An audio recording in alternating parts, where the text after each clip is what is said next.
This is Planet Music.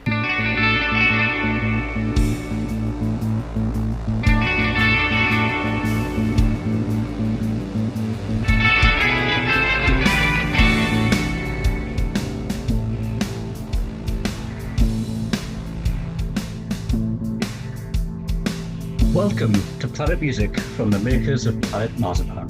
In a streaming world, we're proud to be a podcast that celebrates the art of the album.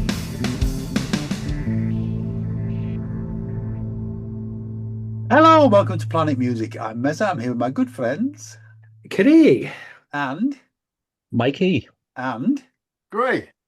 And we welcome a guest this week. We have a long-time friend of mine and a big music fan. We welcome Anton Witter. Hi, Anne. Hi, Anton. Welcome to the podcast. Anton listens to the podcast, and I've got a bit of an insight into Anton's taste in music, so that's why we've invited him on this week. As you can see from the title of the episode, we are here to review Orchestral Manoeuvres in the Dark's 1996 album, Universal, which was released on the 2nd of September 1996. Craig, how old were you on the 2nd of September 1996? Oh, it was like 10 days before my 24th birthday. Oh, okay. Or thereabouts, yeah. Well, there is... Carry the sure one, you... past the two, X, Y's. There is a Wikipedia entry for this album, and it says Universal is the 10th studio album by English electronic band Orchestral Manoeuvres in the Dark, released on the 2nd of September 1996 by Virgin Records. Frontman Andy McCluskey opted for a more organic acoustic sound on the record, which peaked at number 24 on the UK album charts. It was generally well received by music critics, although the British media's overall resistance to OMD, which had been rendered unfashionable by the prevalence of grunge and indie rock, prompted McCluskey to dissolve the group. Universal was their last album until 2010's The History of Modern, and the album spawned singles Walking on the Milky Way, a number 17 hit in the UK, and Universal. Mikey obviously bought this when it came out. Anton, did you buy this when it came out? Well, it's funny because it's probably the first OMD album that I didn't buy, to be honest. So, as I say, it's the least familiar with me. So it has been a bit of a voyage of discovery. Listening to, obviously, I remember the single, the main single, but no, I didn't. Short answer. Okay, no, that's cool. And Gray, were you aware of this before we picked? Mikey selected it. I hadn't heard it before Saturday. No, when I gave him my first run through for the pod. Yeah. Greg.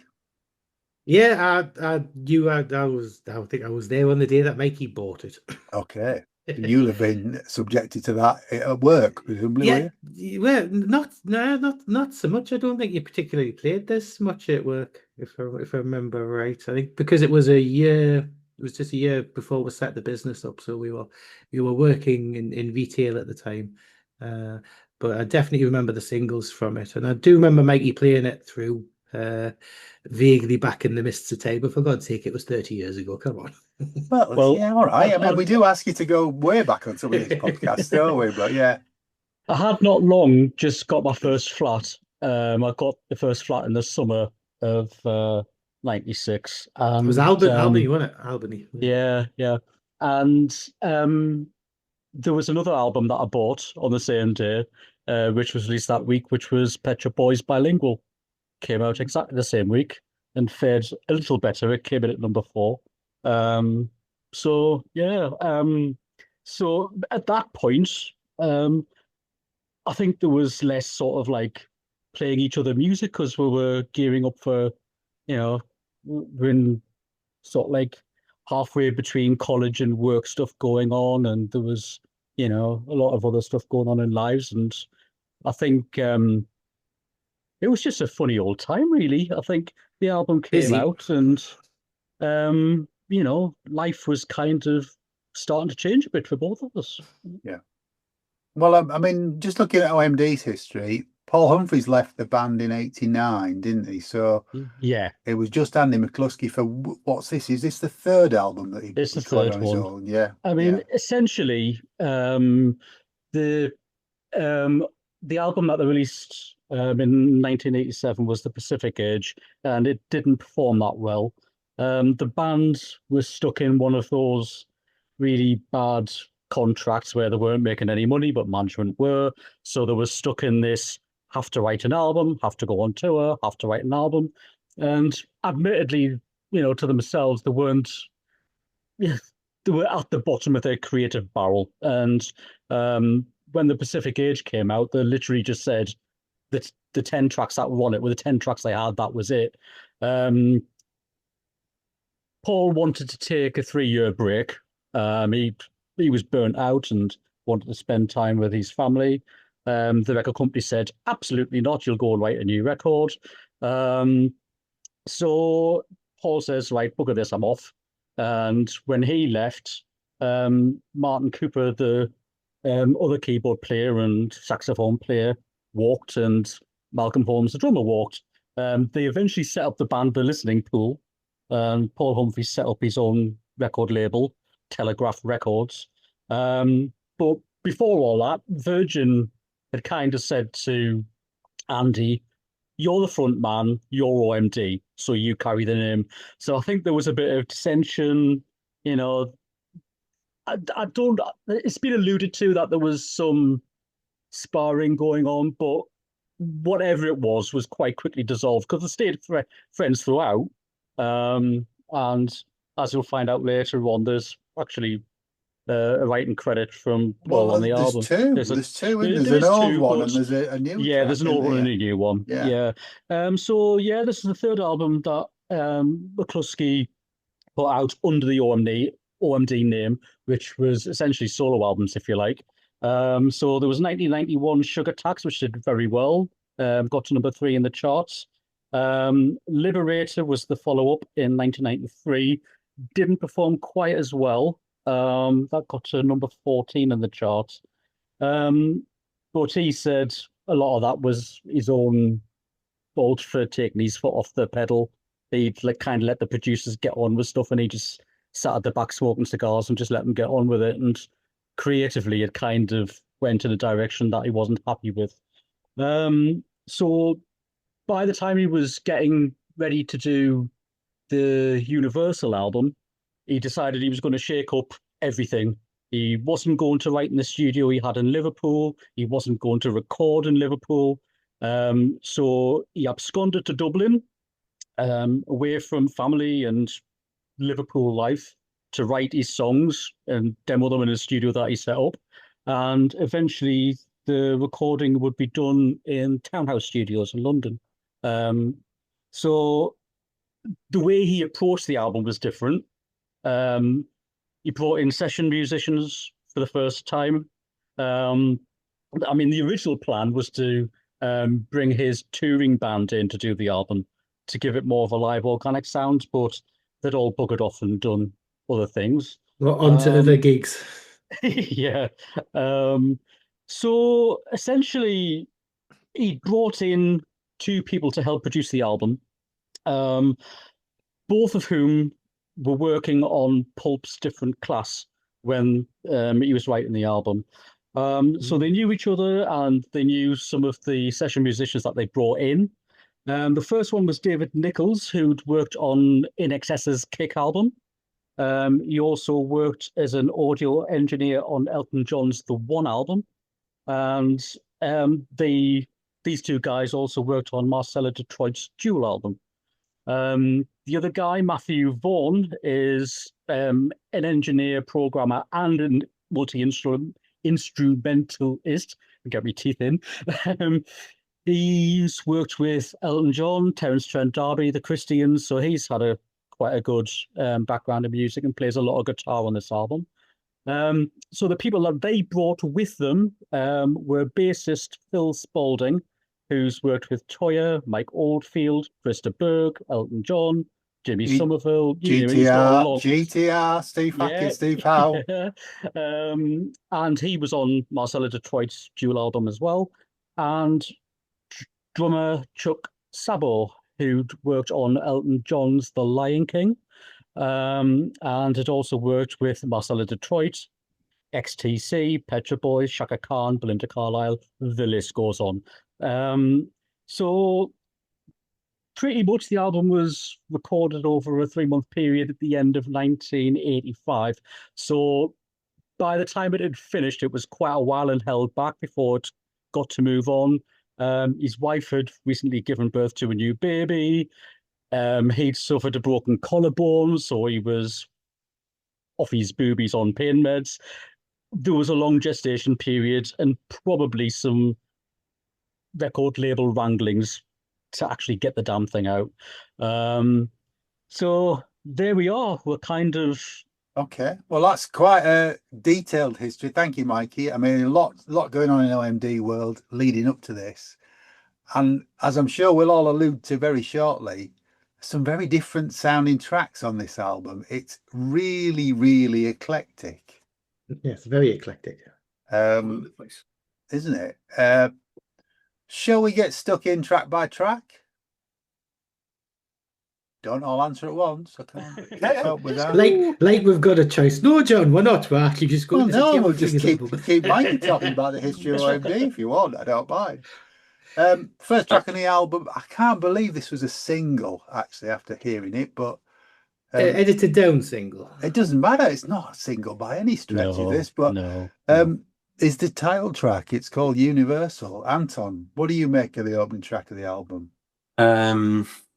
Well, it starts off for me quite positive because it starts off very sort of early OMD, Stan Lowish type sort of bit of dazzle ships in there with the atmospherics and stuff on the intro, and then all of a sudden it morphs into a quite traditional sort of sounding track. Obviously, we've talked about the difference in sound and the eclectic mix there, and the live drums and all of that sort of stuff.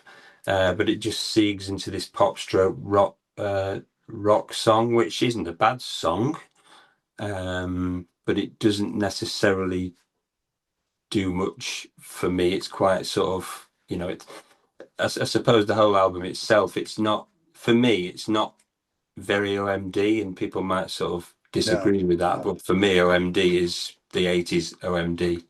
It's not really that coherent an album, is it? Really, because it jumps around.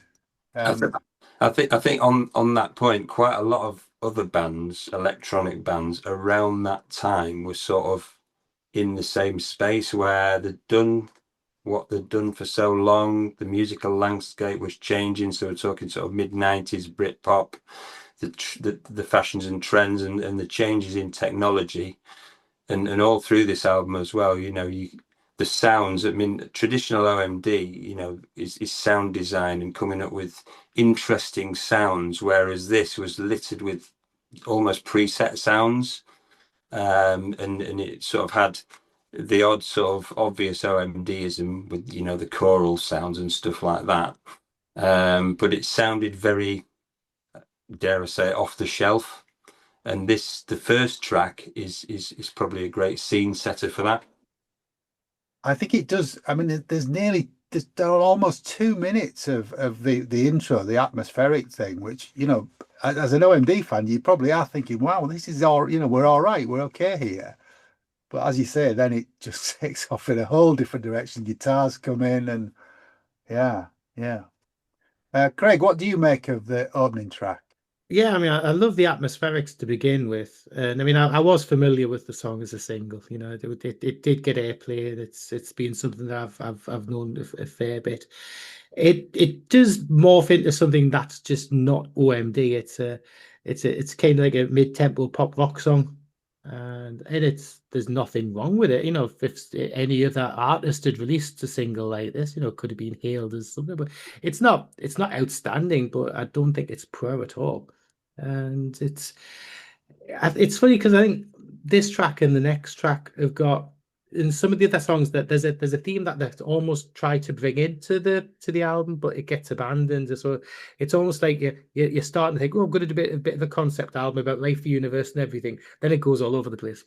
Yeah, but I don't mind this song at all. I don't.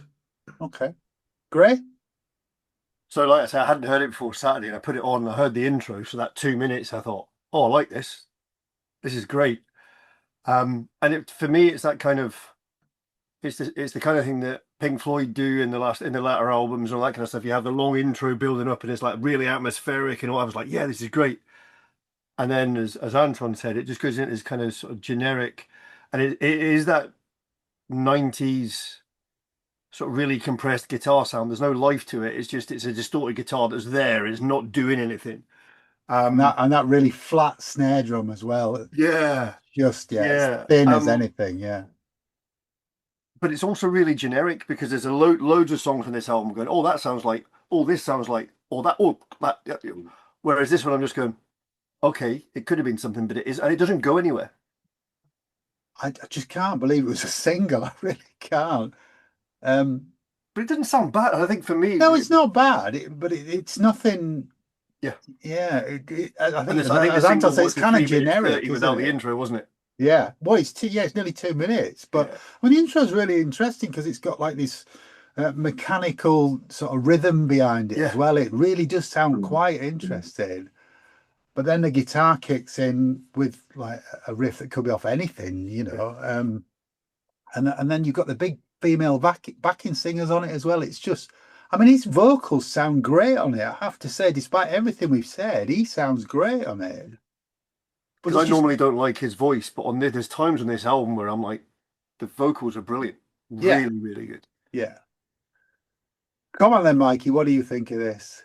Well, first of all, the intro at 2 minutes was originally 5 minutes long, and he taught himself to cut it down.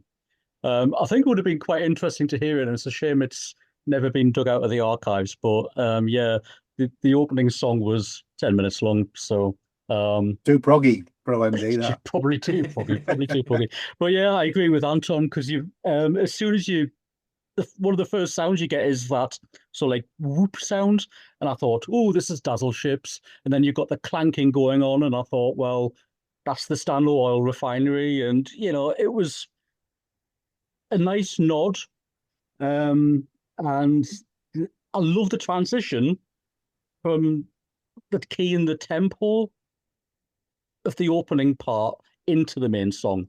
I think that's very cleverly done. The C's really seamless. But yeah, I mean, I like the drums and I like the guitars because they are replacing what the synthesizers would have done. So your statements about the drums being kind of flat and they just sound of their time. I agree with you completely, but I think it's that compromise probably that Andy's done, which is I want to do this, but it's still got to sound in some ways electronic. Having said that, for OMD, they're live drums, so that in itself is, is the change. I think where on the tracks that Sabo plays on, you can tell they're not just sort of like syncopated click track type drums. It has got that organic feel to it. But I totally agree with you. It never should have been a single. Absolutely should not have been a single. There's a couple later on which there are a couple. There's a couple. I mean, I've only played it twice, and there's one real standout which I can't believe. Yeah, but and again, there's the trademark OMD sort of like choral effects going on. He's I mean, they've been using that since Souvenir, Made of Orleans days. But when Andy took on board the OMD name from like 1991 Sugar Tax, he really upped the choral samples. All three albums have got that in prevalence, and it was nice to see that carried on, and it's used quite a lot on this album. So it kind of marries what's gone before without it being too different. I love the guitar in inverted commas in guitar solo at the 4 minute mark. I think it's really a bit quirky, but it's okay, but it gets a bit repetitive. That's my I think at 5 minutes 41, if you take away the 2 minute opening, there's a lot of repetition after the first couple of verses, and it's like it doesn't deliver. The ending of the song's great. You know, the beginning of the song's great. I love the guitar solo in the middle, but Well, I'm just saying, it's just I've missing a bit of actually shine. missed out on my notes. It says guitar solo because I think it Guitar, sounds like well, a yeah. guitar solo. Yeah. So I thought it was a I think guitar that's what to I was begin with saying, because until the it's end. hard to distinguish in some places what's keyboard and what's guitar, and you know, is it sampled guitar, or is it two slightly sampled electric guitar? Who knows? Who knows? Hang on, you're getting all Oldfield on us now, aren't you? Too slightly distorted guitar. So Indeed, yeah, oddly. I don't mind. I think it sets the tone for the album to a degree, and I think it was a case of not so much out with the old, with it in with the new, but like a marriage of the two. Yeah, it makes You your know. ears prick up, doesn't it? That's the Yeah, I think important so. thing, It's quite a bombastic opener, and I don't think anything else on the album could have done that.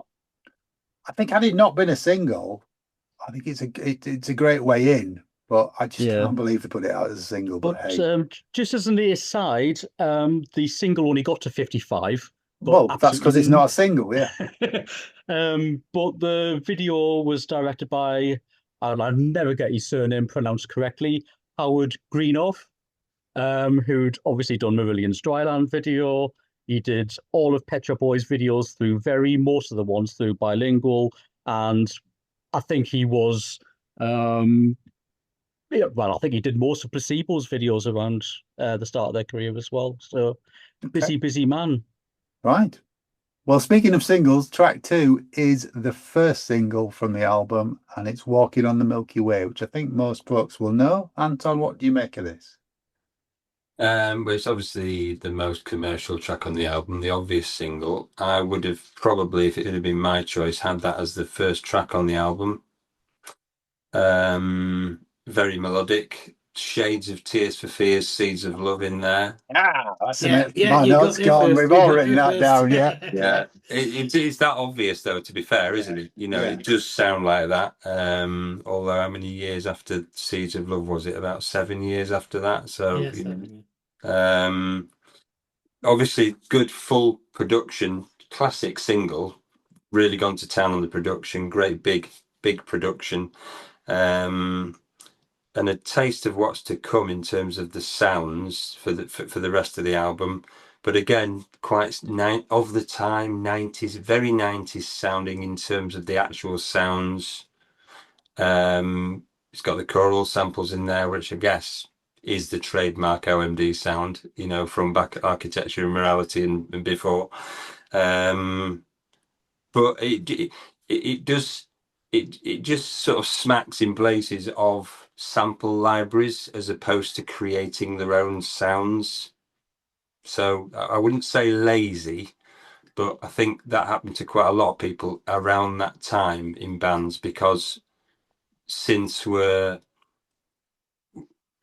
easier to use in terms of the presets, whereas in the old days you were sort of constrained by the limitations of synth. You had to create your own sounds, whereas around that time, where you know synths like the Korg M1 and the Roland D50 and the Yamaha DX7, they were littered with really good sounds. So actually, where was the inspiration to create your own? So a lot of bands sort of sounded the same.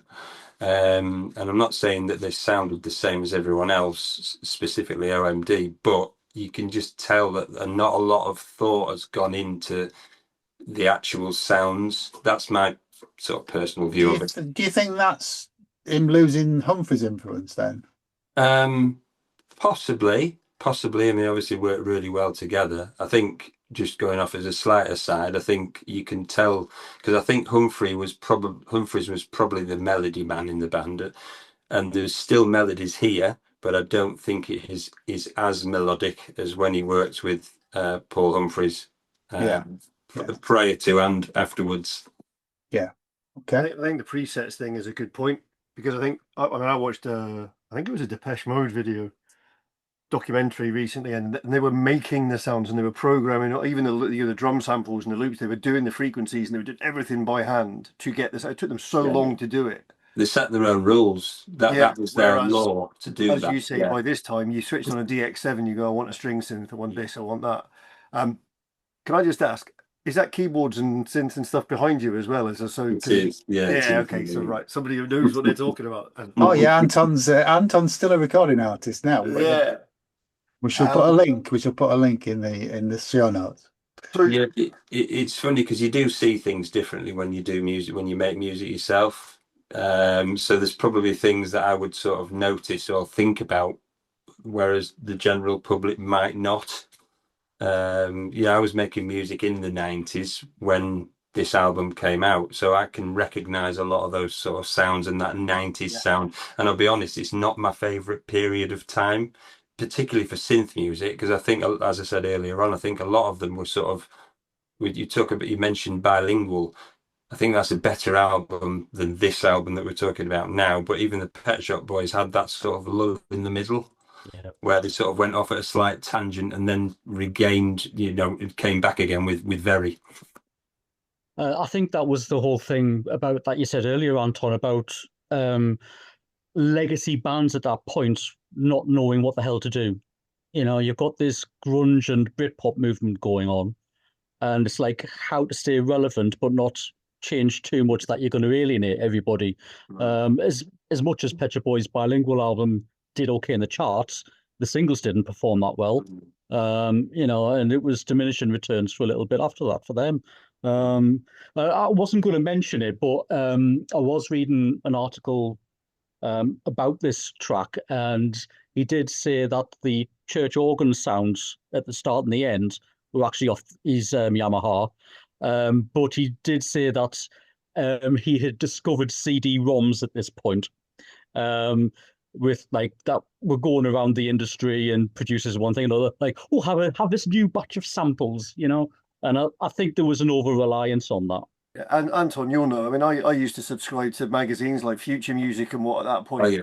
And every month you get this magazine and it goes, new bank of sounds, new That's bank of right. sounds. And everybody would end up using the same things. Mm. You know what I mean? And for It me, was a my big notes for this, I transition just basically- period.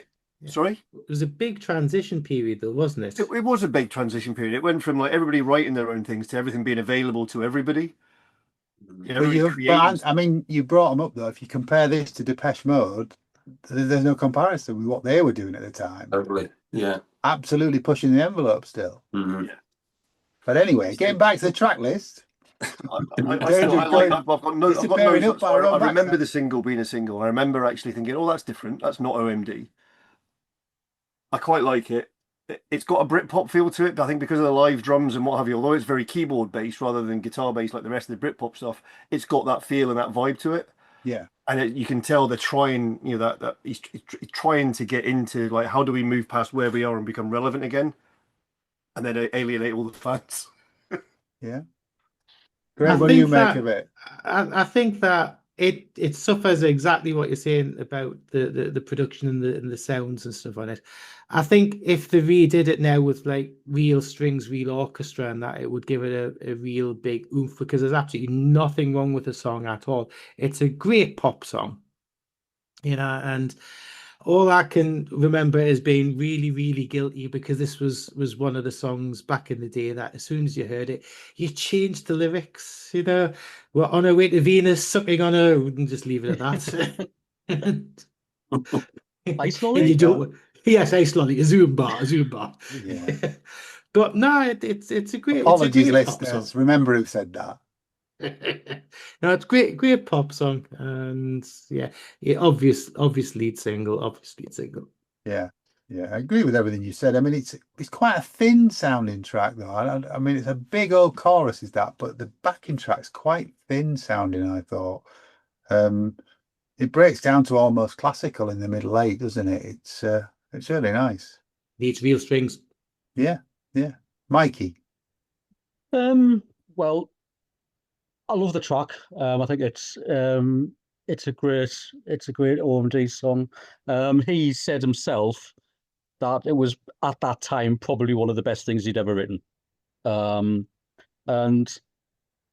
in some ways I agree with him, because I think lyrically and thematically it's very different from what he's done in the past. The melody for the song was actually borrowed from All the Young Dudes. So if you listen to that through. Yeah, Never. yeah. If you listen to it through, you can even the almost spoken verses are there. But he's admitted to borrowing that. He said that the song's about growing up, having confidence and energy, and as you get older, the reality of life grinds you down. What I was curious about was the fact that he mentioned the ages of 17 and 21, because pretty much at the age of 17, they'd signed with Factory to get the first single version of Electricity out. And by 21, when they said the world was theirs, was when Architecture and Morality came out. They were 21. So they were past it then. yeah, Dinosaur thing. I love the vocals, the female backing vocals on this. It's a girl called Hannah Clive. She worked on Krista Berg's '94 album This Way Up. And she actually came up with the ad-lib at the end, which is like a counter melody to the man you should have seen us. She just stood in front of the microphone, sang it, and Andy went, "Yeah, we're keeping that. Thanks very much." Love that bit. And I totally agree with you, John, that instrumental bit at the 2-minute 30 mark where it goes almost classical music is a real highlight to it. I think it's uplifting. I think it's quite anthemic in parts. And I love the way that the song is bookended with exactly the same sound. Starts with the church organ sound and ends in exactly the same way. Yeah. It happens again another time on this album, and I think it's a nice touch. I really do. Just going to very quickly point out, at this time, I don't know if you remember, but Status Quo had a song with the Beach Boys. And there was a big bone of contention because Radio 1 refused to play it. Yeah. And that's when Radio 1 suddenly decided they weren't playing, old legacy artists. They were changing this, they were changing that. And regardless of where you were in the top 40, that didn't mean to say that you got an instant A-list or B-list or C-list on Radio 1. This song of OMD's did not get any Radio 1 airplay, and because of which Woolworths refused to stock it. And at the time, Woolworths were making up anywhere between 50 to 75% of all single sales in the UK. So for it to get to 17 is nothing short of a miracle. It did actually stay in the charts for about 5 weeks. That's probably to do with the Top of the Pops performance that they did the week after it came out. But I think it's a shame because I think it deserved to do better. Okay, yeah, definitely. Track 3. Like all the young dudes I've just played it is mental. It doesn't sound like all the No, it's mental. Track 3 is a real change of direction, I find. It's the Moon and the Sun. A great writing credit on this one, Anton, isn't there? There is, and that's probably the most exciting part of the song, to be fair. It doesn't feel very OMD or very electronic, despite the fact it's co-written with Karl Bartos from Kraftwerk. I think the only OMDism that I can sort of see on this track is obviously Andy's voice and the choral sounds. Apart from that, it doesn't really. It was a bit underwhelming given the songwriting partnership that created. Yeah.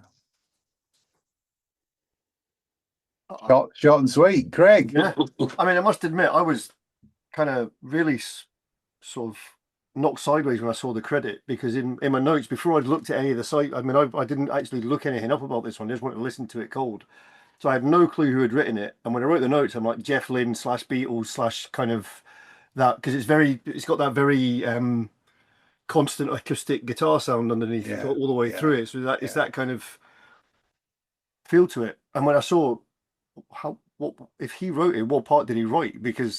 Or if he helped write it, I don't know. It's so un-OMD. I quite like the song, but it's short and sweet and almost forgettable compared to. There's a couple of things later on that are very, very different. Not that short. It's nearly 4 minutes. Craig, what do you think of it? I like it, and it's a complete departure. But I Yeah, get exactly definitely, yeah. what Gray was saying. Is your Jeff Linney kind of thing. Yeah. But it's also I think that it's almost a little bit like early Stephen Wilson's Porcupine Tree, almost Light Bulb Sun era, mixed with a pop, like a much more pop sensibility to it.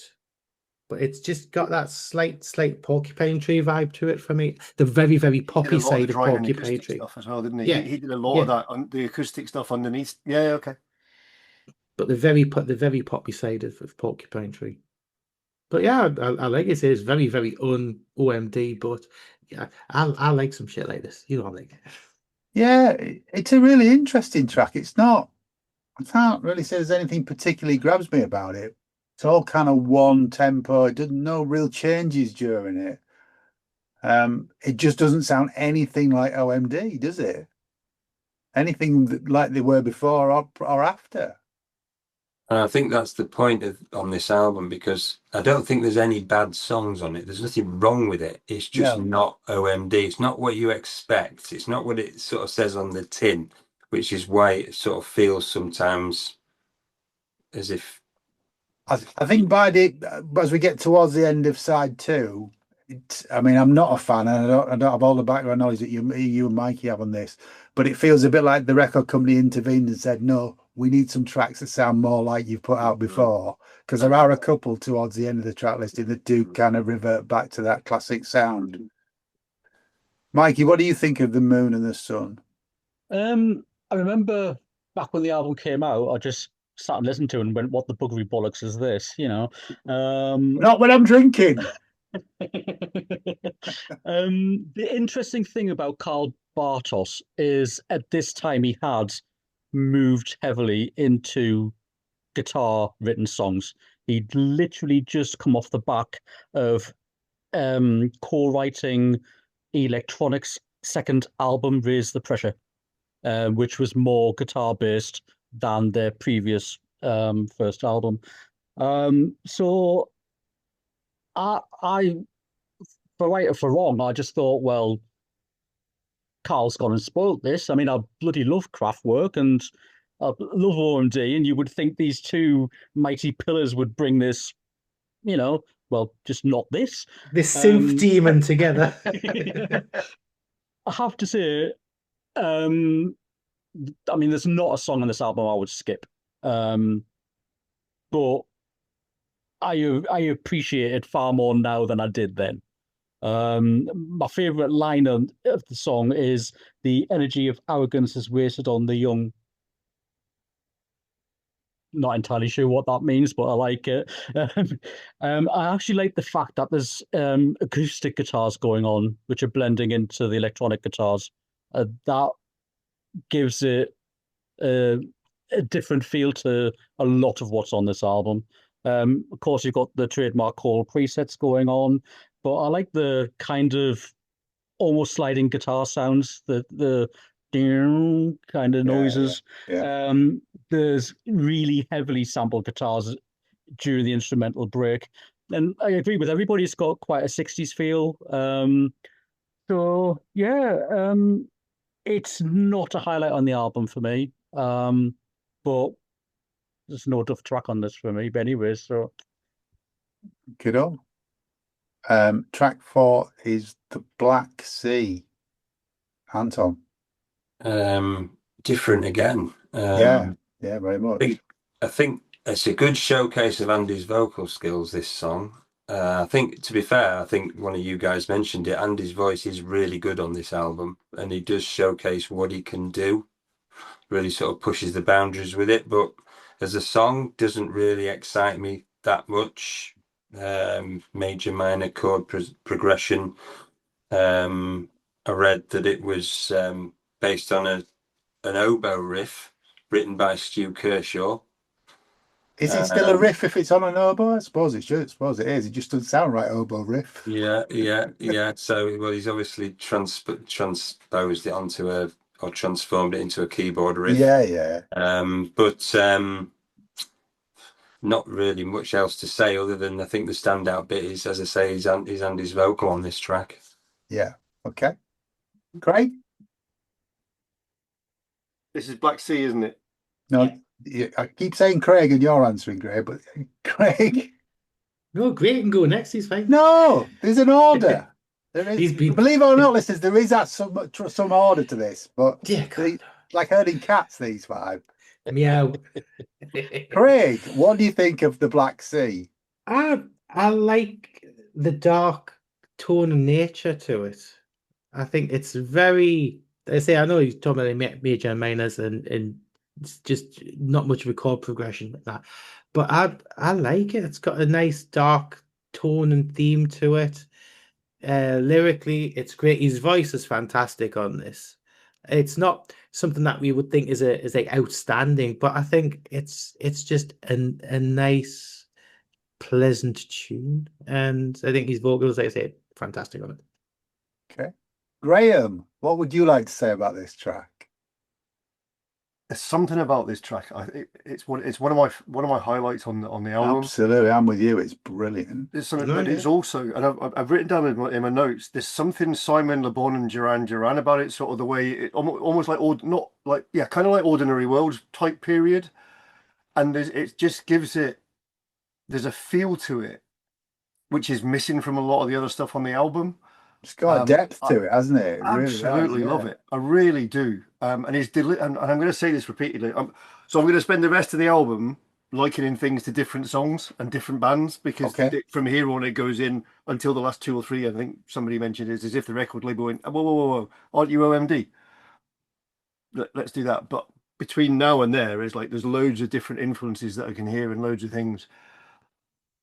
But the constant through it is his voice, which for me is quite something, because I'd struggled with his voice in the 80s when he was still young. And there's a kind of a brittleness to his voice for me. When it was higher pitched back in the 80s, when he was higher register, But some of the delivery on this is amazing. Apart from one thing, which we'll come to in a minute, okay. I love this song. I think this, I'm with you. I think this is one of the highlights of the album. It's just not like I would expect from R&D at all. I know I've said that quite a bit already, but that Baroque sounding backing is really, really dramatic and dark.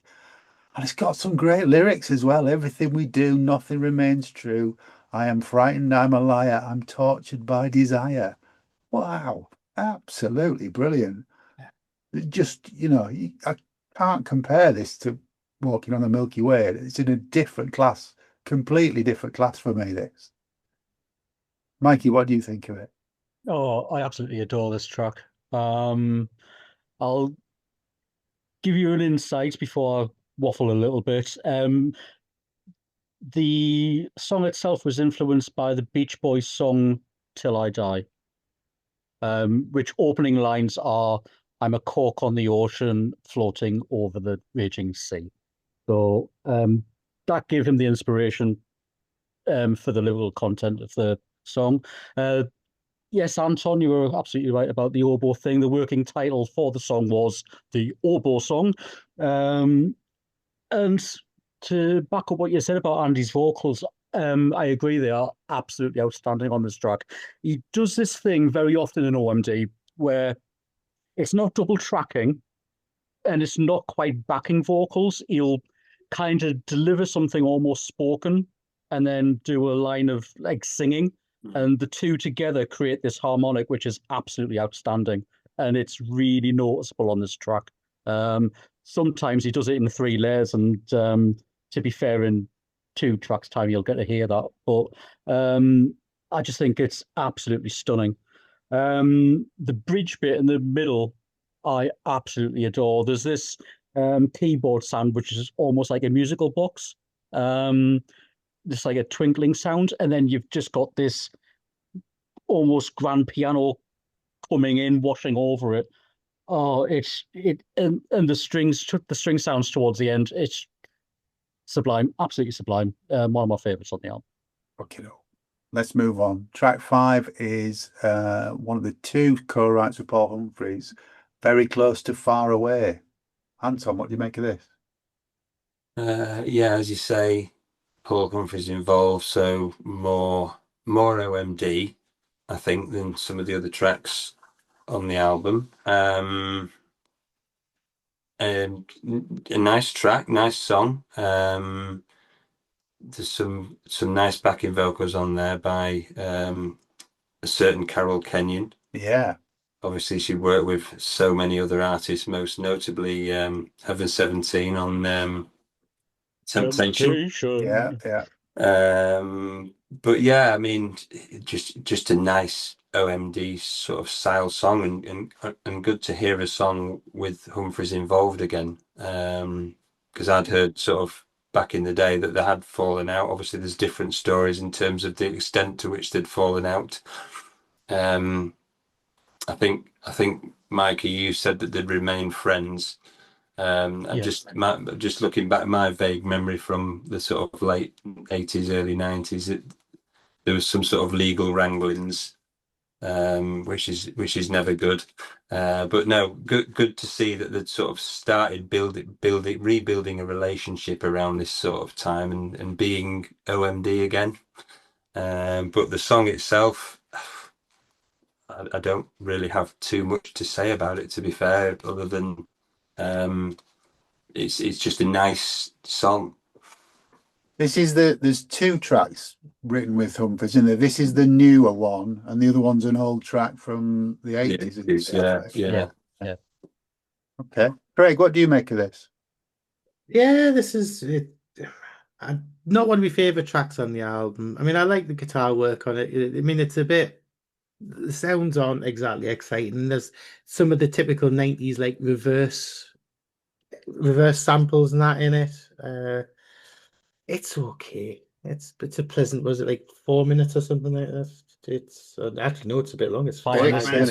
5 minutes 20. It's so actually it passes by quite quick, so I can't complain. But no, it's passes all right. by quite quickly. Well done, yeah. Thanks for that. It's all right. Gray, what do you make of it?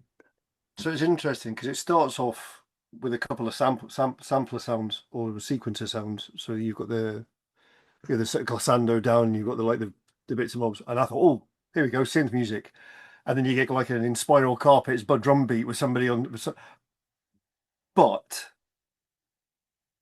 there's something about it. It's almost from it, and obviously with Humphreys writing with Andy, it's like, for me, this is where, if they'd stuck together, this is maybe where they would have gone as a pair going forward through all the Britpop grunge type thing to try, rather than this sudden change. This is where they might have ended up over a period of time anyway. I think this would have made a better single than Universal. I think that this could have been a single because it would have really fit at the time with the way with the groove and everything, and the way it was delivered. It was, and again, awesome vocal delivery. Yeah. Okay. I quite like this. It's a great headphone track. There's a lot going on in the mix.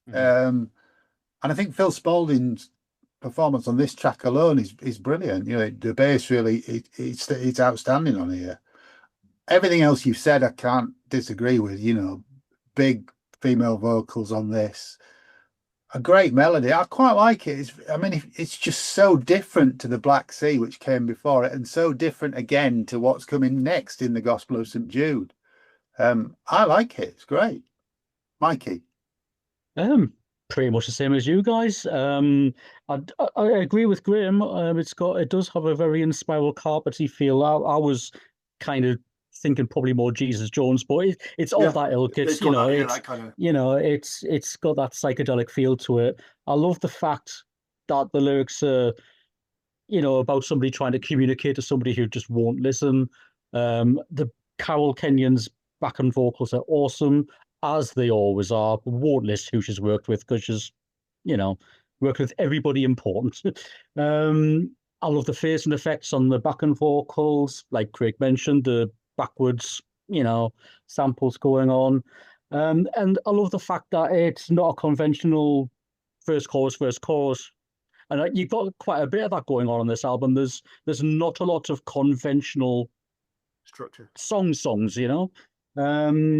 and I like the fact that there's quite long instrumental breaks in it. You've got one at like about the 2.5 minute mark, and then you've got another one at 4 minutes, and you've got that right until the end. It's you've got crashing cymbals going on, all these choral effects again. I I just love the way it's been delivered. And like you said, John, I think, sandwich between what came before and what came after, I think makes it stand out more. Yeah. I think it's a sublime piece of work. Okay, doke. Well, let's change the mood again. The Gospel of St. Jude. Anton, sorry.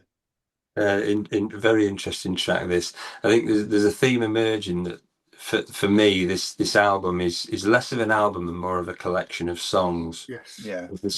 They're so different, aren't they? And actually the thread that's running through so far, and I think we'll go to the end, is that 90s. We mentioned in Spiral Carpets that it's almost Manchester. Some of the vibe of the album. Not And this track though. And again, it's not this track. Yeah, this is Manchester, Alabama. Yeah.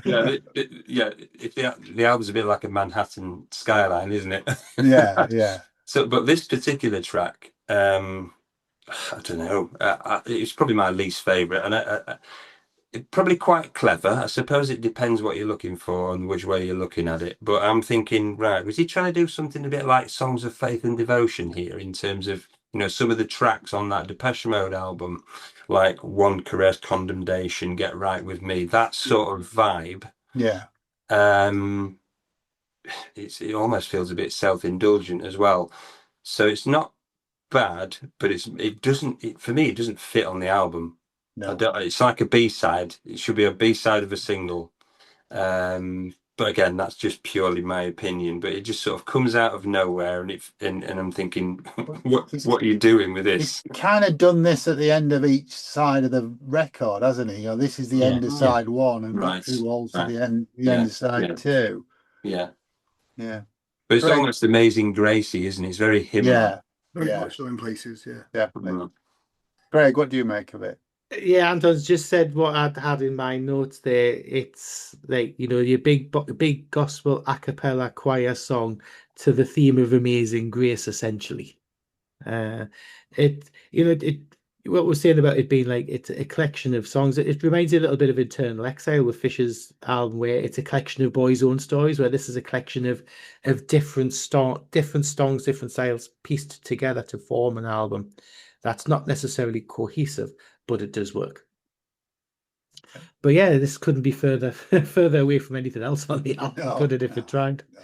And I get what he's trying to do with it. I mean, it does sound great for what it is, and the voices on it are stunning on it, But does it scream OMD? No, it doesn't. No. Great. So Rose, my missus, is obsessed with soul and gospel and all that kind of stuff. So there's a lot of that gets played in the house, and I really like it. And then my notes here just say no ! Wrong voice for soul. You can spit peas through it. It's not. It needs to be a big, bold, brash, really heartfelt, and he kind of gets it. And then I put but. Then the choir comes in, and that does lift it. Was it the Richard Allen singers that come in and sing this with him in this song? It does lift it, but it's almost a pastiche of Amazing Grace at times. I'm like, why not just sing Amazing Grace?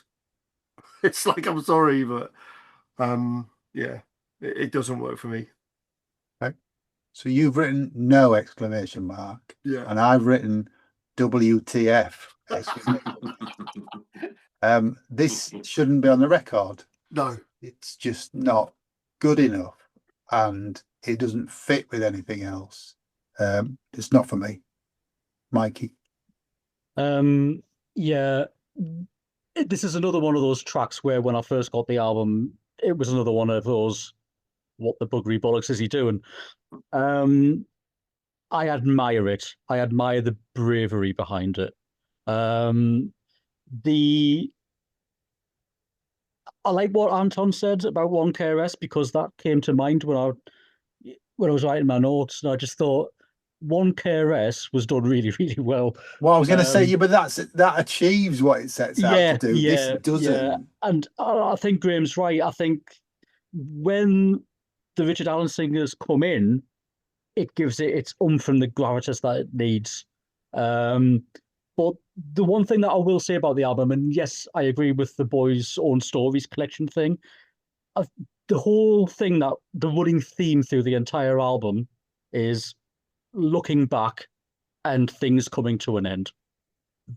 Pretty much every single song has got that going on to some extent. This is a guy who pretty much knows that his career is almost done, and he's writing about it, and he's reflecting on what's gone by, what's gone wrong, what can I do to fix it, and whether the lyrics have been portrayed as a relationship or whether it's, blatant, it's all there. And I think that's where it wins for me.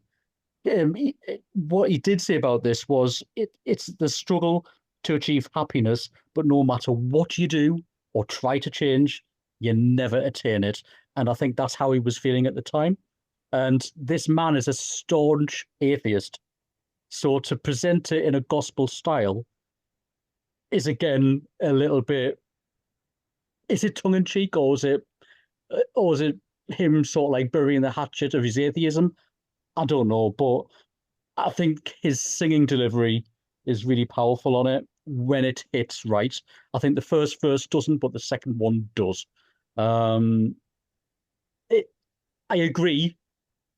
Sound-wise, it probably doesn't fit on the album at all. And there was a B-side to Walking on the Milky Way called The New Dark Age, and that was more experimental and should have been on the album, and this shouldn't. This should have been on the B-side to Walking on the Milky Way. Unfortunately, The New Dark Age isn't available on any streaming service at all.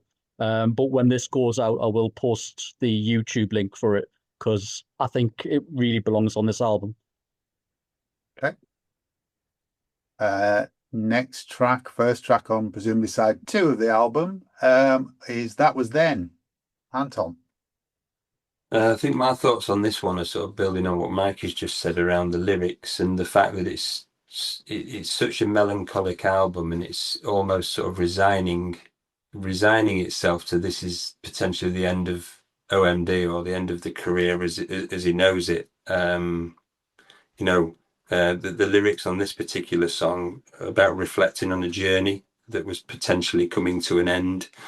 And it's a very simple production as well, so it really does focus on the words, I think, more than anything else. So it hasn't got a great big lavish production behind it. Very simple song, just sort of telling the story. And like we've already said, there's definitely a theme to the album, which I guess came to fruition because it was the last album for a good few years. So it was almost like a goodbye, isn't it? Yeah, definitely. Craig, what do you make of this? The funny thing, what this reminds me a little bit of, and it's a little bit bizarre, is it reminds me a little bit of 1990s Mike Peters. The Alarm Mike Peters. Yeah, because he's did a solo Did a couple of solo albums, yeah. I can hear that, yeah. Just his vocal delivery and the kind of guitar work and things and stuff like that. I think like the Breathe album kind of time is what I'm getting. Again, there was a simplicity to that. Yeah. Right, okay. Yeah. But yeah, it's a pop rock song in sound. You got your guitar chords and things and stuff and everything that in there. It's interesting. It's interesting. Okay. Great. Best song on the album by a country mile for me. Wow. Okay. It is, but it's weird because it's not an OMD song by any stretch of the imagination. No. And it's odd because Anton mentioned about the sort of simplicity of the structure. I don't think there's any normal drum fills. I think there's a couple of bits where at the end of a 4-bar bit he'll do a second snare hit or he'll do a bit, but there's no big fills. There's no pomposity. It builds. And it builds you, the strings come in, the guitars come underneath, you've got the slide, and his voice soars. And I think this showcases what he can actually do when he gives it someone when he sings. Well, yeah, there's no vocal performance like this anywhere else on the album because he goes from nothing to 120 and then back down. Exactly. Again, so for me, as a performance song, I can imagine this finishing a gig. Yeah. and doing this kind of thing where each of the band members walks off having finished their part, and the drums are just finishing off at the end, and then it just stops and the lights go down. I can it's that kind of big feel about it. And I say favorite song on the album by a country mile. Yeah, brilliant. It's an outstanding track. It is. It's not particularly a melody track, is it? It's all about his vocal delivery on this, and the way that the music builds underneath it. And he does. How long is it? What is it? Another 5 minutes? Is it? 4.5 minutes, 4:27. 4.5. So yeah, it kind of builds from nothing into the middle where he's really, really going for it in a way that you probably haven't heard Andy McCluskey sing elsewhere. Yeah. And then it comes back down to nothing at the end. It's great. Brilliant. Mikey, what do you make of it? Just before we do, I just want to put a little addition onto the Gospel of St. Jude. I found an NME review of it. It uses 2 words, piss awful. Yeah. I think Grace is better. That's what enemy think of anything that wasn't Indian to title, didn't they, really? And just for the record, Saint Jude was the patron saint of lost causes. Yes, it was. That was then. It's got to be my favorite track on the album. The lyrics for this song became my overplayed song when my relationship came to an end a few years after this. I just thought it's written about me. It was one of them ones that just hit hard. And over the years, when things have gone wrong, I've put this song on and it just hits. I like the way that everything builds and then falls away again. It's like the song's got this massive Doppler effect going on, where literally every couple of lines of vocal delivery, you've got something else coming in. And this was a song that I alluded to earlier on, where literally it starts with drums and it ends with drums. His vocal delivery throughout, like you said, John, is absolutely outstanding. It starts quiet. It becomes powerful and almost defiant in the middle. And he sounds almost exhaustive towards the end. I mean, I can't imagine it would have been done in one take, but it makes you feel like it was. He sounds weary at the end of it. I just think it's absolutely outstanding work. And I love the lines where it says, I would listen to the things you said. They all made sense. Why don't they now? Not a penny in our pockets then. We never worried. So why do we now? It's vitriolic and I love it. I think it's absolutely outstanding work. Okay. On to the next track then. Too Late. Anton. Just continuing on the sort of melancholic theme, I think this track's quite vanilla for me. It's probably my second least favorite on the album. Very 90s sounding. I think you probably know that I'm not a massive fan of 90s sounding electronic music, although this album, as we've said, isn't that electronic sounding for OMD, sadly. So yeah, very nice sounding in the sounds used and the production techniques, very digital preset driven, and a little flattened sort of standard pop format. So it didn't really excite or inspire me, this song, if I'm honest. Okay. Greg. Yeah, I think Anton's right with this. But however, one thing I would say, if this had been released 10 years earlier, or even the early 90s, get rid of a bit of the Stock Aitken and Waterman kind of production that's on it and OMD it to the max, this could have been one of the biggest singles to date. I think this should have been the other single on the album, personally. But yeah, I think it's got too twee a sound to it, but I think the fundamentals are there for it's no more song. Or less twee than Walking on the Milky Way in the chorus, I don't think. I know, but the sound of it is, like you're saying, it's a bit thin for what it needs. It needs a big OMD, like 80s sound to it. Like I say, if they'd done that then, this could have been their biggest hit if they'd played it right. But it's an also ran, but it's catchy enough, and it's got a Yeah. really good, the chorus is great now on it. So yeah, but it's an almost ran for me. Okay. Graham? You know how I said I was going to go through them and say things sound like something else? Yeah, go on then. So this song, if this song was popped out to the max in 1986, it actually was, and it was released as a single by Madonna called True Blue. Yes, it's got quite a True Blues listen, outro. Yes, listen to it, and then listen to Yes, I Madonna's hadn't True thought of Blue. that. It is the same melody and the same chorus. It is ridiculous. I was sitting there going, which song Where is do I this? recognise I this know from? this. I'm Yeah. sure I know this song. Is this a cover? And then, have you two been drinking? Yes, All right, okay. I've been on the Iron Brew Zero. Yeah. I stand by hearing my You ears. stand where you like, mate, but I don't know what you're talking about, yeah. He's going to call a coffee next. Come on. Yeah, No, no, and by the way, no. that's me. I'm getting another Pat Leonard into the kind of Yeah.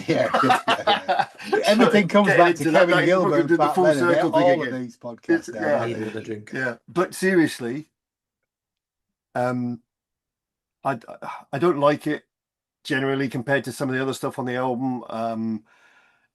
They could have done so much more with it, but if they had, it would probably have ended up sounding even more like Madonna's True Blue if they'd OMD'd it. Yeah. Okay. I think it's a great pop song. It really should have been a single, far more than Universal was.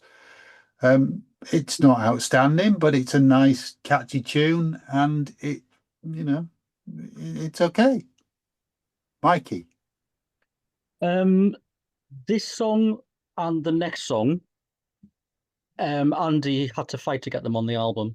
He essentially wanted something to kind of pull the second side, if you like, and to give it a more up feel. So there's actually less work done by the two producers. I was going to say these two songs. He's self-produced built them. these tracks himself, hasn't he? Yeah. So he removed some other more experimental stuff off the album to get these two songs in. So this one was added to the album at the 11th hour. This was the last song to get fitted in. And it was actually touted to be the third single. Whether that was the record company saying no or Andy saying, sod it, there's no point, it's never been really said, but it was lined up to be the third single on the album. I love the bass-driven start to it. I think it's got a fantastic piano melody, and it's got another sort of like leaning towards the 60s feel. The middle eight bit where it does the all the tears are falling down, or there's some nice tambourine work going on. It to me, I couldn't quite put my finger on what 60s band it sounds like. Maybe slightly like the Monkees, I'm not sure, but just that middle bit. But despite the lyrical content, again, you've got these uplifting vocal harmonies and choruses. And I actually like the twee string sounds. That's do-do-do-do-do-do. It is a bit more saccharine than what's on the rest of the album, and I agree with Craig. It probably could have done with a bit more work, but being the last thing to hit the album, that was probably a time thing than anything else. But I don't dislike it. I think it's a thoroughly enjoyable song, and yes, should have been in the place of Universal as the second single. Yeah. Okay. Well, at the risk of sounding like a Pet Shop Boys song, the next track is "The Boy from the Chemist Is Here to See You," Anton. Yeah, I like the title actually because I like quirky things like that, and this is where the album for me starts warming up again a little bit. This sounds more of an OMD song for me than a lot of the other songs on the album, and dare I say it wouldn't look out of place on one of the latter albums, obviously with the benefit of the more modern day production. More than a passing resemblance to Common People by Pulp, which is understandable, I guess, given the production team, and there is shades of that in there. Potentially a single, I'm not sure, maybe a remixed version, I don't know. But yeah, I mean, this was more sort of what I would have expected from OMD, this track. Yeah, definitely. Craig. Yeah, that's My note was like, if Pulp had a baby with OMD, this was the result. Yeah. Again, it's definitely a passing, not more than a passing resemblance to a bit like Common People, and a little bit of Disco 2000 in there as well. Yeah. Yeah. But it does sound like OMD though, especially in the beginning. And I think if there was to be a third single or a second single, this would have is a bit of a remix on it and do it. I think it's a stomping track though. It really is. I love it. Even though it's got those familiarities, I think it's a cracking little ditty. Great. So my notes start off with old OMD, yay, because it does have that vibe to it. It's got that kind of feel like, yeah, Definitely, OMD, I'm definitely. back for this. And then I went, and I've written actually now, but is it ... Pulp, Common People, Disco 2000?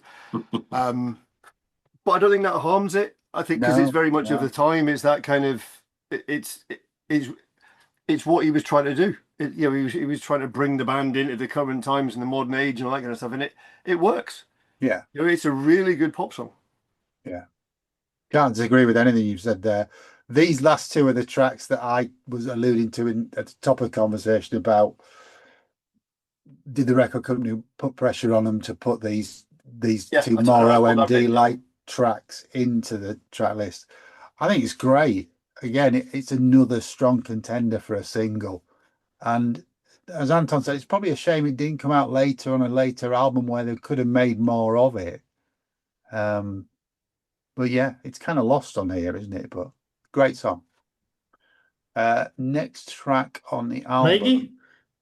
Oh, sorry, I beg your pardon. Sorry. Pause for 15 minutes. Mikey hasn't said anything yet. It's because you usually go last, John. That's what that is. I do, yeah, but yeah, trying to get in before you on here, I really would have nothing to say after you, would I? Sorry, Mikey. What do you think about The Boy from the Chemist? Yeah, I absolutely love this one. Obviously, the similarities to Disco 2000 aren't missed on me at all, because I used to sing Disco 2000 over the top of the choruses anyway back in the day.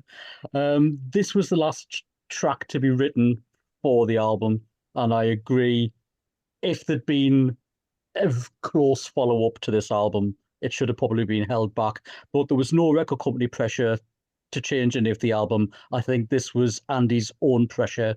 I think he was having wobbles about what the album sounded like and wanted something on there that sounded more like him. He actually said this is late OMD, doing late Pulp, doing early Roxy music. And it's funny, actually, because I actually think parts of this sound a bit like Virginia Plain by Roxy Music. Just there's a quirkiness to it. And if you kind of married that with Disco 2000, you'd probably come out with this track. I love the idea, and OMD do it quite well, where they'll take a thing or a place or an inanimate object and write a song about it. And I just love the idea that when Judgment Day comes, all the people that you've wronged come back and have the say.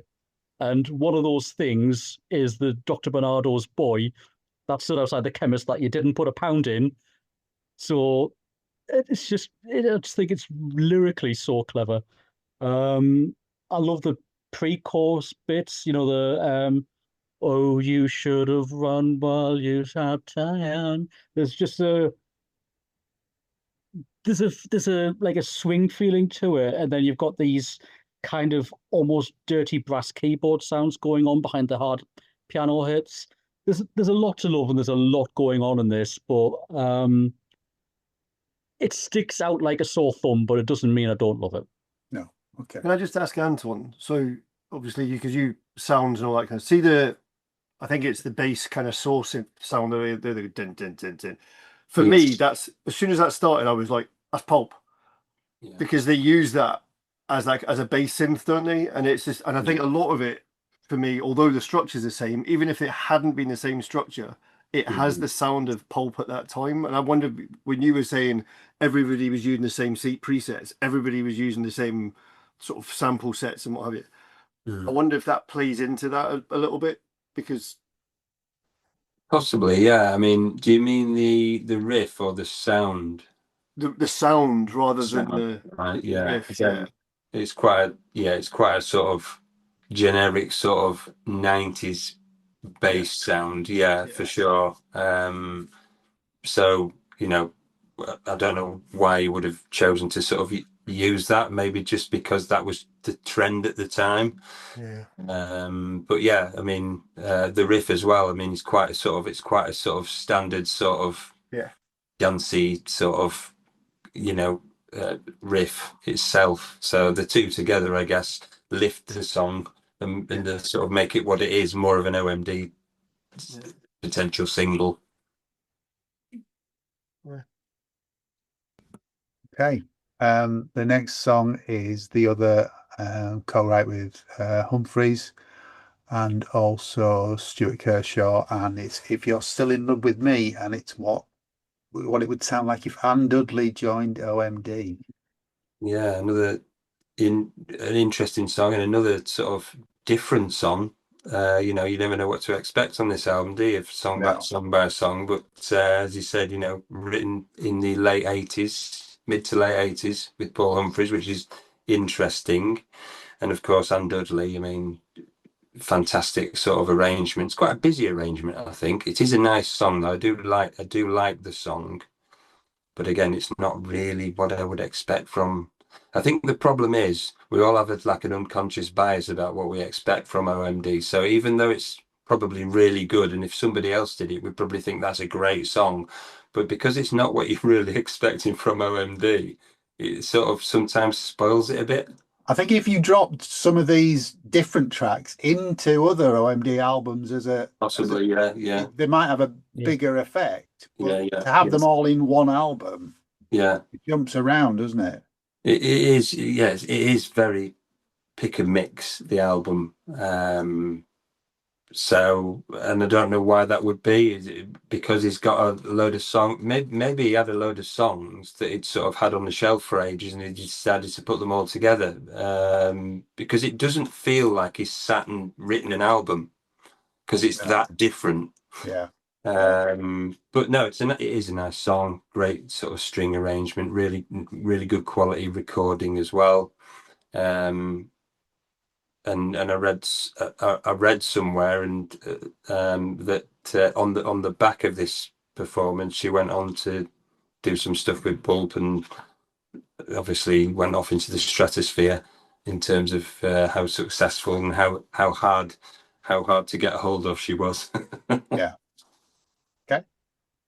Craig, what do you make of this track? It's like I'm gonna run up to get myself prepped to run up to a shit joke. We've got some orchestral maneuvers on this album. Way, look at the eye rolls. Look at the eye rolls. Can you hear the tumbleweed? Yeah, exactly. The crickets in the background. I can't believe he gave that a build up even. Now, you might get this, and all I need to say is one word, and you'll either get it or you won't. Bridgerton. Yes. There we go. Yeah. Because this is 30 years before Bridgerton, and this sounds exactly like what they do on the soundtrack of Bridgerton, where they get a pop song and they orchestrate it, and it sounds like this. It sounds 100% like this. So you'll have whatever current pop songs of the last 20 years that they use in the soundtrack to go back to the 19th century, played by a string quartet like that, and it sounds exactly, and I mean exactly like this. So if you've got somebody who loves a song on the Bridgerton soundtrack, you play them this and they will love it without any kind of context or anything like that at all to what the song actually is. It's down pat. So I would not be surprised if this could be shoehorned into the next season of Bridgerton, and it would fit 100%. That was all. Great. Well, see, it doesn't actually say anywhere if somebody played the strings. I mean, you've got Anne Dudley credited with the string arrangement, but it doesn't say who the strings were, does it? No, not on Wikipedia. It may do because it was done in the dark. So, I just wrote it's so. If you, I love the Anne Dudley arrangement. I think the string arrangement is brilliant. I play a lot of soundtracks while I'm working, movie soundtracks and electronica stuff, And because I play a lot of soundtracks, it all includes TV sets, so I get a lot of the Bridget and stuff coming in anyway. So I hear a lot of that music, and that's one of the things I wrote down about this. It's like, but the string arrangement's great, but if you take it away and replace that arrangement with keyboards, this would be a really OMD song. The vocal delivery for me is the epitome of what OMD do. Really, really good. It's just because it's so starkly different instrumentally, you're like, hang on a minute, that's not OMD. I think if you replaced it with keyboards and synths, it would be very different. I really enjoy it. Really do enjoy it. I think it's an outstanding track. I have to say, it's I mean, I'm probably preempting the next two tracks, but I wish the album ended here, because I think it would be a really nice way to just end the record. On a high. Don't think the next two songs work at all for me, but I shall say that again in a minute. Mikey. Well, just some background to this. You're right by what you said earlier on in the pod, John. It was written back in 1987, hence the Paul Humphreys credit, and they recorded it in a reggae style, believe it or not. Oh, my God. In 1993, Stuart Kershaw came in to do a string arrangement version of it on synth, so that's where his writing credit comes from. It was recorded quite early on in the album process while the other guys were still working on Pulp's different class. So yes, Anton, that's why she got the gig on doing the arrangements on different class. I think this is wonderful. I think it's one of Anne's, as she always does, it's just a perfect arrangement. And I just like the fact that even in bog standard stereo, you can distinctly hear all the instruments going on. If you want to hear the cello, you can hear the cello. If you want to hear the violins, you can hear the violins. It's just so beautifully led.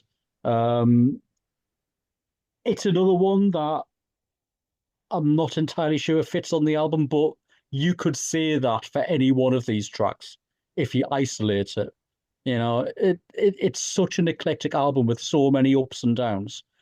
That as much as one track might not belong on it, then the next track does, and it's not so much the light and shade of it all. I just think there must have been at some point where Andy McCluskey was just throwing everything at the wall that he could think of and see what stuck, and I don't want to disparage the guy, but it almost feels like at some point he might have been floundering a bit, just worried about what direction he was going to go in, if he was going to get another direction to go in at all. Well, I think it goes back to that you said, Mike. He's probably thinking this is it, so let's just put out what I've got. But if it doesn't hang together, it doesn't hang together. Yeah, but he said from the off that he was recording this and writing this differently to everything else he'd done in the past, and in that remit, he succeeded. Yeah. But yeah, I love it. I think it's absolutely great. Okay, well, we've got another left turn. It's not over yet. Track 11, New Head. Anton. Feels like a bit of a filler, this track to me. I'm somewhat put off by the 90s drum loop, but that's the benefit of hindsight, because actually when they were first out, I was sort of guilty as anyone else, thinking, yeah, this is quite good, this is quite a new sound, but it just hasn't aged well. So when I listen to it now again, it doesn't sound great. Very psychedelic sounding track. The lyrics don't make much sense. Again, it just feels a bit fillery for me. So that's all I can say on that track, to be fair. Okay. Craig? Yeah, I did have a note on saying a bit. It's got the typical in Spiral Carpets 90s style drum beat thing to it. Is that a sitar that gets strummed on it, or something? They've got the Indian kind of. That's your thought as well. Yeah. But they say it's very psychedelic. To me, this kind of feels like a B-side. Yeah. You know, it It would have. reminds me of some of the Tears for Fears B-sides that are really sort of experimental and Yeah. not I mean, not too much structure to them. yeah, but I do like the psychedelic kind of vibe to it. But it does date the album quite a lot. But and against what we're saying earlier on, where there's a lot of sounds used in this that have been used in lots of other albums and that around, so it makes it of a date. But yeah, I don't mind it. Okay. Great. So there's a couple of keyboard sounds in it that are quite sound like the sort of the, I think they're called the R's, the vocal R's and stuff there, but it's kind of all that kind of old style vocals. I know some of them are quite like, oh, that's a bit OMD-ish. Then the drums come in, you've got the wah wah guitar that starts it off and all the bits and bobs, and then it kicks off, and I'm like, he's been listening to the shit song on Songs from the Mirror by Fish. There's a very something in, there's something in the air. It's got that's exactly the same feel as something in the air to it. That kind of with that Nothing wrong with something in the air. It's infinitely better than this. Didn't say it wasn't. There's no bagpipes on this. It's got the same feel to it with that loop, and then the sort of the sampled bits and the kind of, because it's got that trippy feel to it. I didn't quite write what WTF, but I was like, well, you should have, because I've written what you wrote for that other track here. I put no. No. Yeah. It's weird having that. It's written with the guy from China Black, Simon Fung.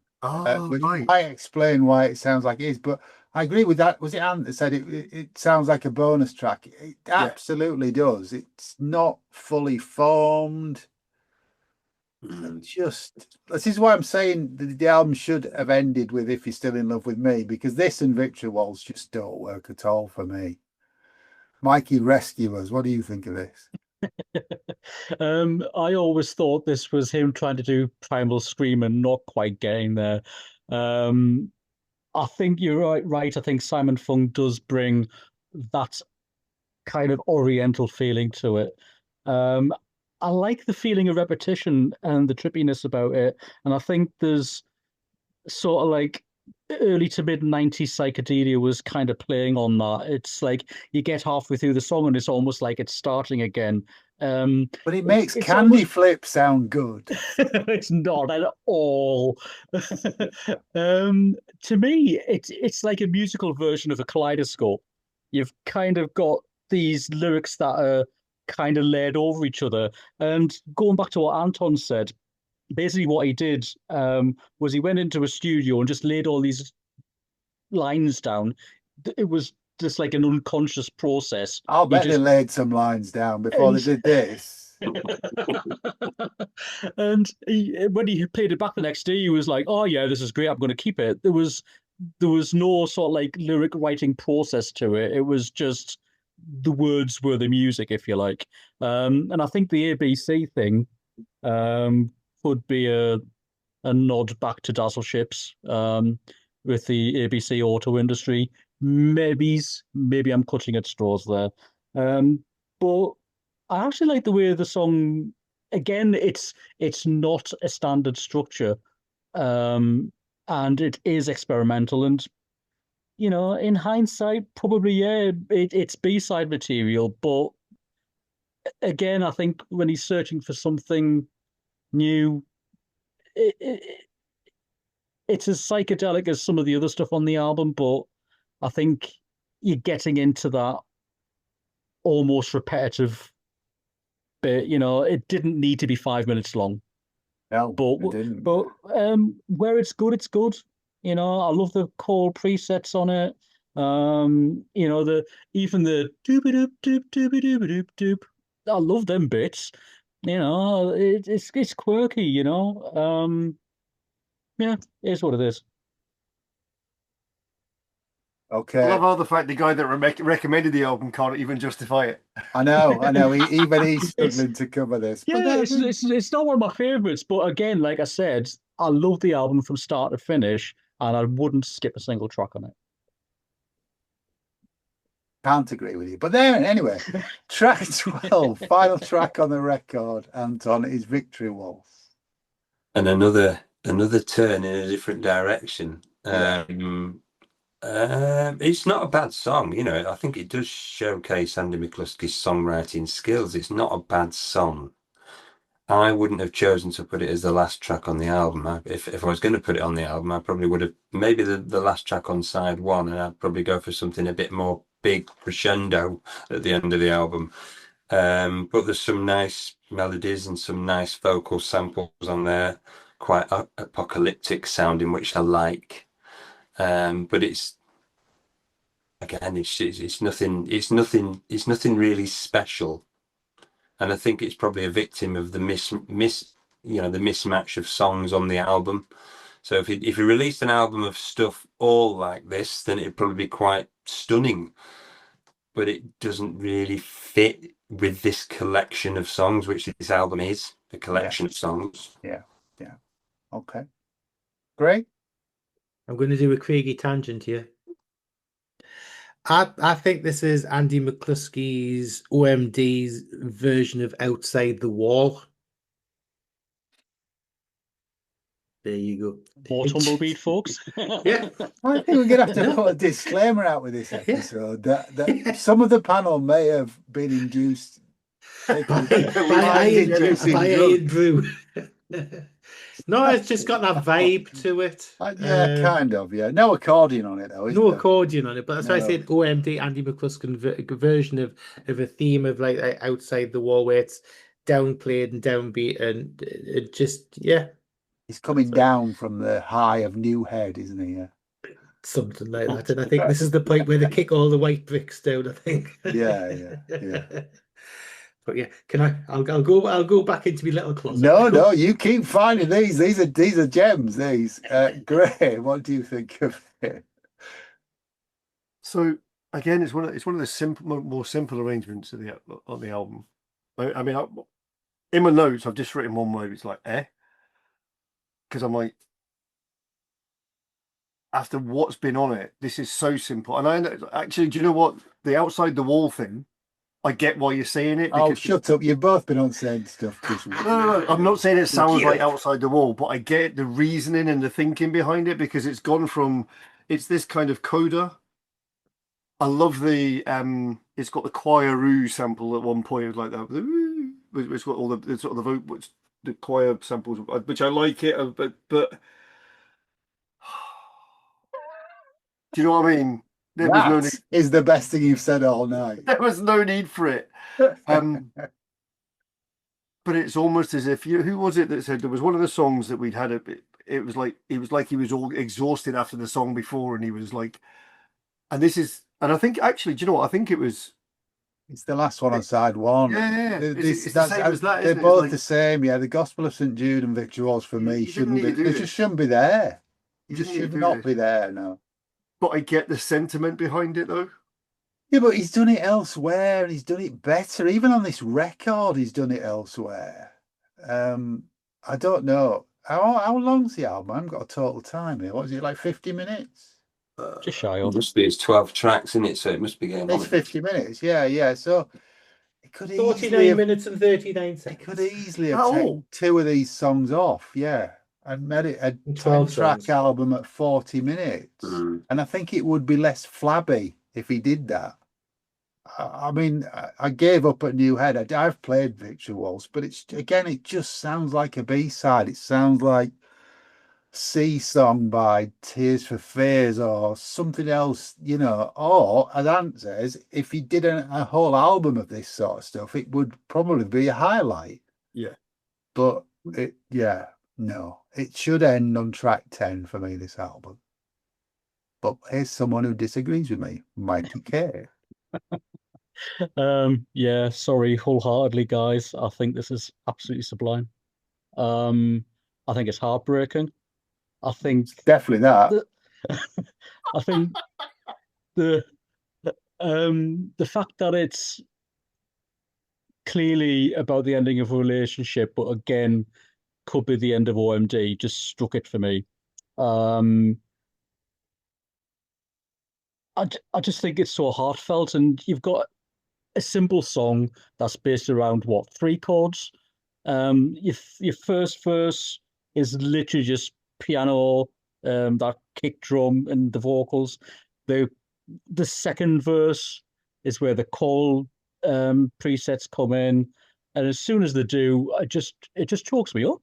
It absolutely chokes me up. I think it's wonderful, and the lyrics come take me down to your victory waltz, and I will break your heart. Gaze once again at the promise we made that I have torn all apart, and hold me now close to you as though we're still pretending. Hold me now close to you. This dream is almost ending. I think it's absolutely beautiful. And if this was the last ever track that OMD ever did on an album as a closer, I think it's a perfect sign off. At the time, I have to admit with you, I think there was stuff on this album I just didn't think belonged there. But, you know, there was a point where, I thought there was going to be never any more OMD. Me and my sister always wanted to go and see them. And during the sugar tax time, there was, me gigging hat wasn't really properly on then. And she was too young. So we promised each other that on the next OMD album, we'd go and see them. Because for the Sugar Tax album, they played City Hall in Newcastle. So I thought, oh, well, great. For the Liberator tour, it was suddenly arenas. And they played less venues. So by the time the tour came out, me and Craig were deep in college, and she couldn't travel outside the area. She just didn't want to. She was, setting up house with our other half. So we never got to see them. So, I was looking forward to another tour, and that didn't happen. And then I thought, well, that's it. Job's done. That's OMD over and done with.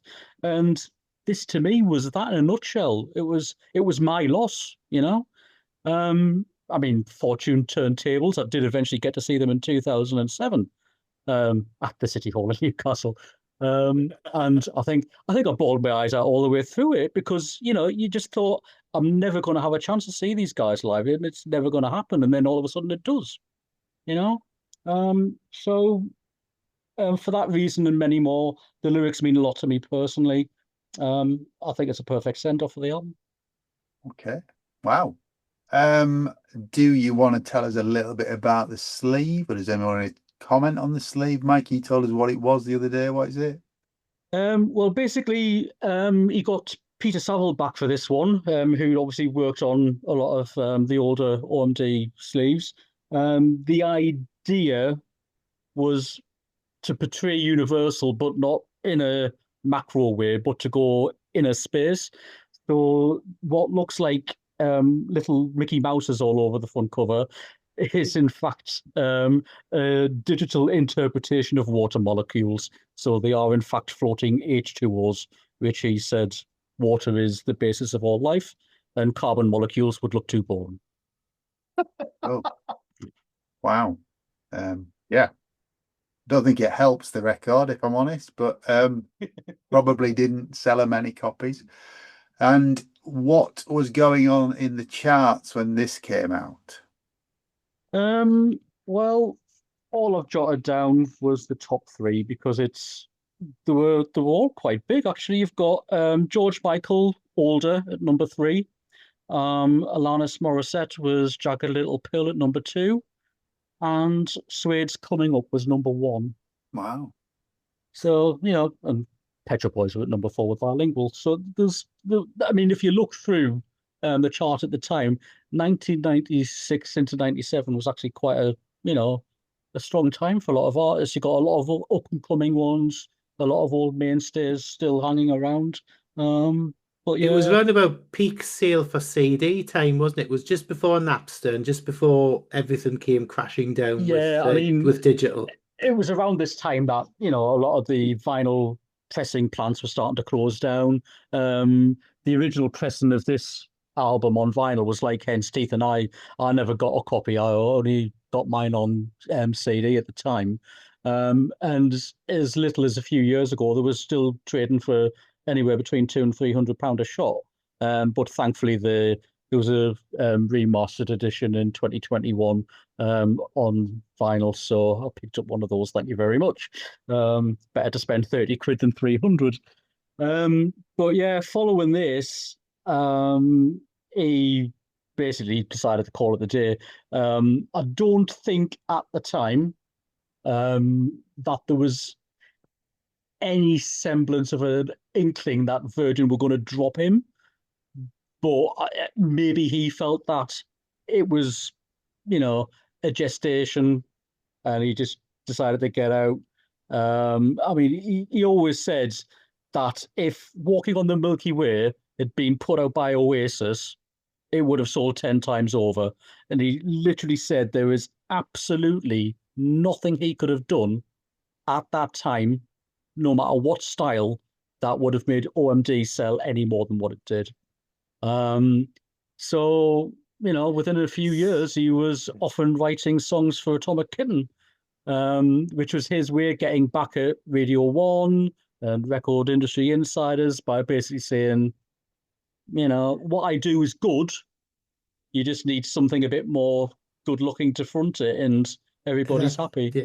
And I think he made more than £2.50 doing that, didn't he? I'm sure he did.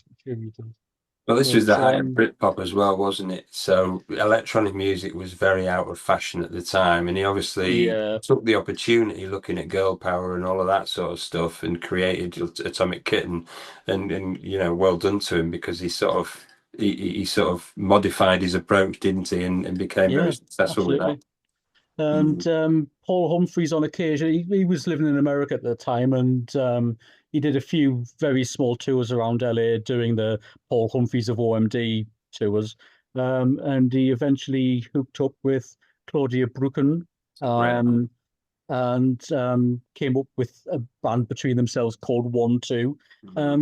Didn't do much more than release a couple of EPs and an album, but what they did was quite interesting, and that was around 2005, 2006. And then by 2006, they got approached by some German guys who were doing the electric proms over there, and basically said, would you come and play with our orchestra and do some stuff? And they were like, oh, okay, why not? And that snowballed. They got a lot of interest from promoters in the UK. So they tentatively booked, I think it was a 8 or 10 date tour in 2007, which eventually rolled out to 50 shows. And it was that inverted commas comeback tour alone that spurred them onto the idea of actually writing an album and giving it another go. So by 2010, History of Modern came out. And it's funny because we're now in 2026, and they've been together longer since the comeback than they've stayed together in the first 10 years. It's like bizarre. Take That. Just like Take Bizarre. That. And what we're on the 10th of June now. They're starting their Summer Festivals tour tomorrow in Lincoln on the 11th of June, and they're playing quite a few dates around the UK and Germany. So there's a lot still going on for the guys. What's the most recent album, Bauhaus Staircase, like? Any good? It's eclectic. It's not the best piece of work. Out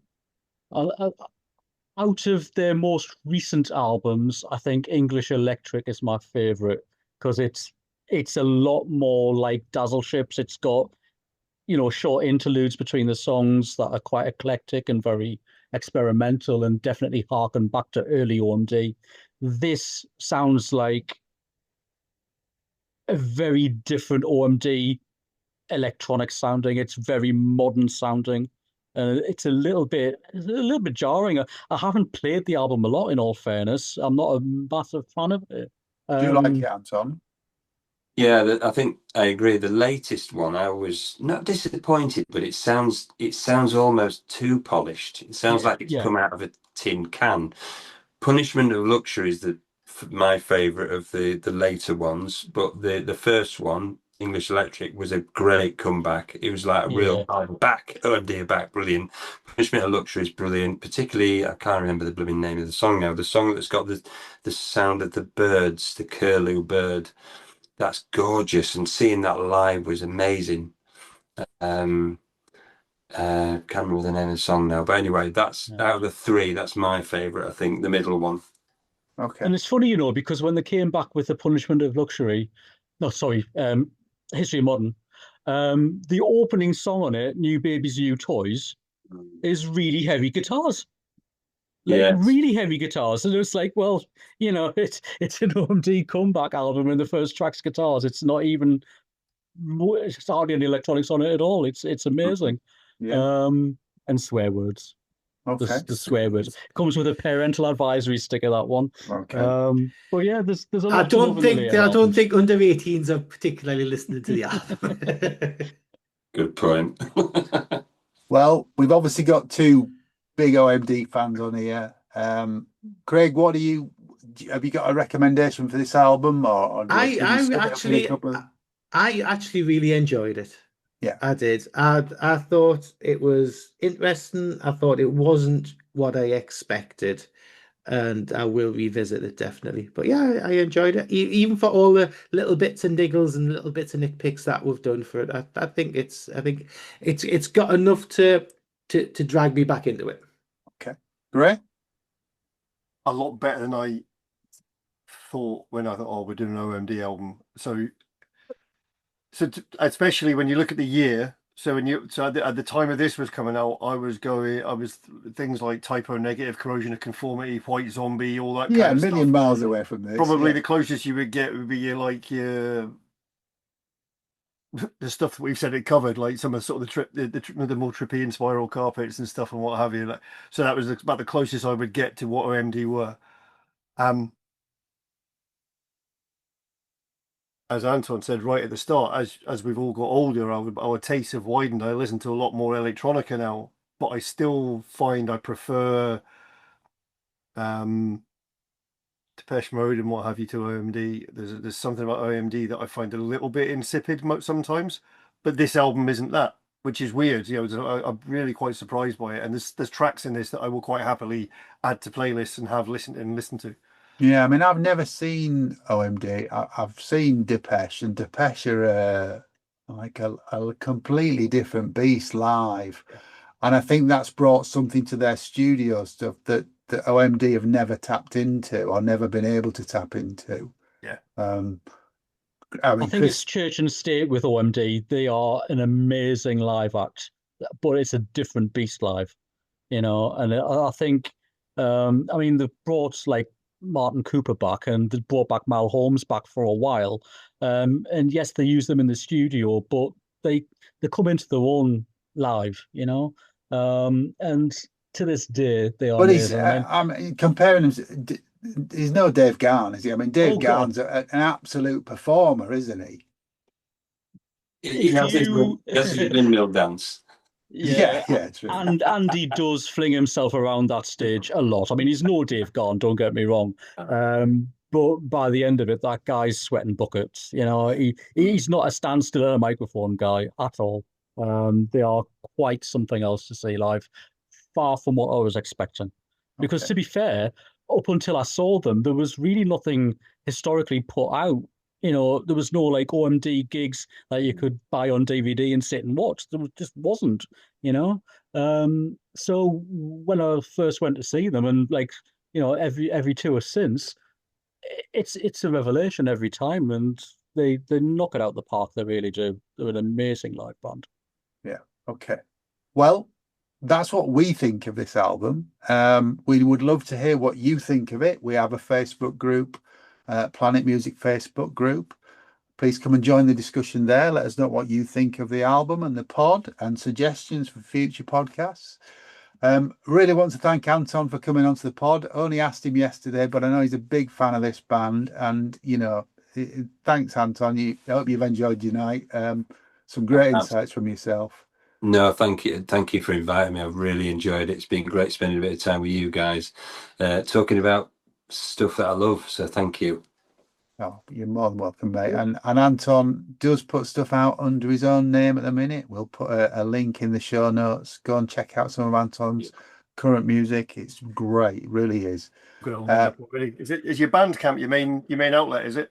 It is, yeah. I mean, you can stream me on the major channels, but Bandcamp is probably the best place to go. Yeah. Hopefully you'll like it if you like your instrumental electronica. There is some songs on there as well. So, yeah, thank you. Okay. I just want to thank my regular co-host, Graham Tennick. Thanks for having us as always. Thank you, matey. Thank you, Craig Houston. Cheers, my dears. Thank you. And the man what is responsible for tonight. Thank you, Mikey K. Thank you very much, and thank you for listening. And it's been great to hear your input.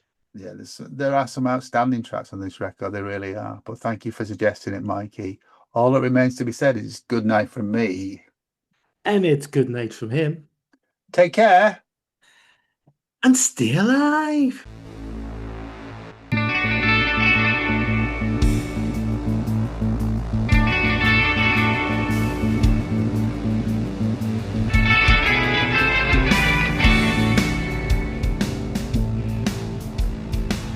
Thanks for listening to Planet Music from the makers of Planet Marzipan. If you like what you've heard, please like and subscribe, and maybe even join our Facebook discussion group. You can contact us at planetmarzipanpodcast@gmail.com.